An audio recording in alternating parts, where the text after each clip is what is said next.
A Cybertruck failed at bringing in a boat, so they called a 20-year-old Chevy truck to pull in the Cybertruck and the boat together.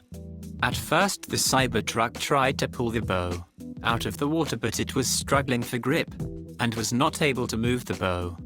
But later on, the Chevy truck was called upon to pull both the Cybertruck and the boat itself. There's literally no reason for the Cybertruck to struggle at doing truck things. It's immensely powerful and heavy. It theoretically has lockers and true torque vectoring to 3 wheels at a time. Software must be the main reason it's so bad in off-road and low traction situations. Also, that's a pretty big boat, and maybe there aren't many vehicles that are capable of dragging it up the ramp.